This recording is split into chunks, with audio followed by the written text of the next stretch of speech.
Hello everyone, so we are going to continue data coding and labeling using Excel and other open access tools. So here we have in this questionnaire, we coded already the responses, but we still need to code the Likert scale items by themselves. So like I will take these ones. So simply what I will do is that I will copy all this row that contains the Likert scale items. I will copy it like this.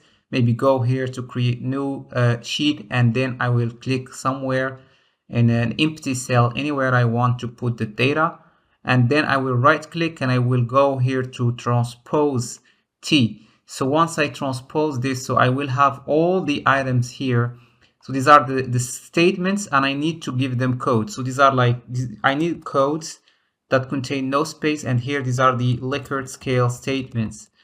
So Likert scale statements, what I shall do is that I need to create, if I have a Likert scale here, let's say I have 19 items. So I will have Q1, Q2, Q3 till Q19, but I will need to subdivide these labeling into the dimensions of each scale, let's say in effort expectancy scale or intention scale, or let's say attitude scale could have cognitive attitude, affective attitude, and behavioral attitude. So I need to specify the scales and even the subscales or the sub dimensions, so as to do like let's say detailed analysis and test the research variables and hypotheses in the right way. So let's start labeling.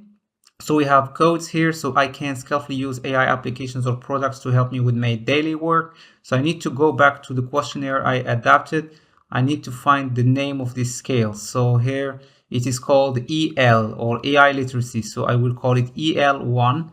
So simply I will code this as EL1. If I have pretest, post-test, I will put EL1 pretest or EL1 post-test. So, and then I will just keep duplicating this till I finish the statements. So each time like that, and I need to change this like into 2, or I will simply do something like this. And then I will have EL from 1 to 5. I need to do the same here for, so here I want to make sure that this is, I can choose the most appropriate AI application is still AI application. So here it is good. So it has 5 items. That's good. So the next one, I find ChatGPT useful tool. So let me see, I find ChatGPT useful tool. So what is the name of that scale? It is called performance expectancy, PE. So what I need to do is just do PE1, PE2, PE3 till I finish. So simply I will just paste this here, PE1, okay, PE1, and then PE2. And then I will try to keep doing this till I finish. Here, Spaces helps me with productivity, to be more productive.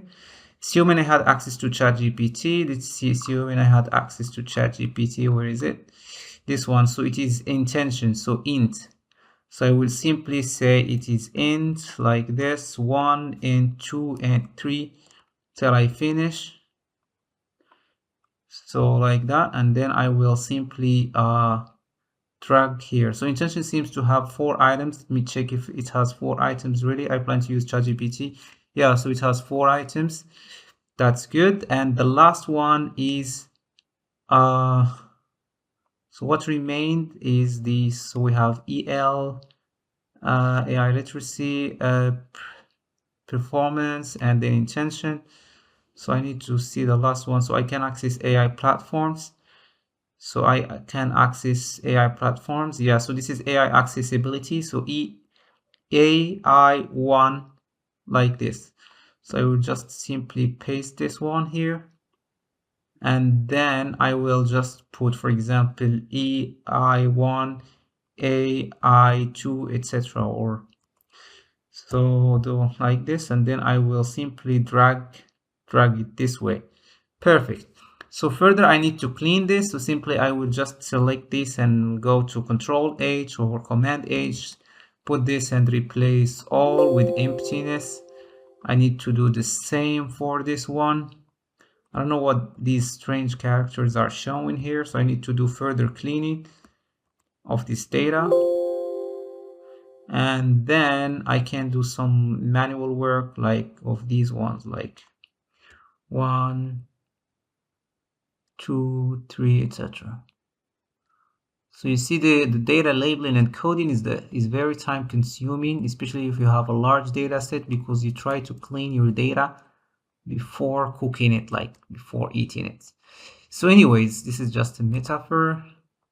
So I will need to be patient in this stage, because the next stage is I will start importing these. So this is like a codebook that I am creating that is matching the data that I have on the survey. Okay, so I'm almost there. So what I need to do next, I will simply copy these and then copy them, go back here, and I will simply reverse like this. So you see how they look right now? So they have been matched to their statements. So this is exactly what I need to have. So the next stage, I will import this to Jasp, Jamovie, Stata, Minitab, eViews, or any software so that I can do the calculations.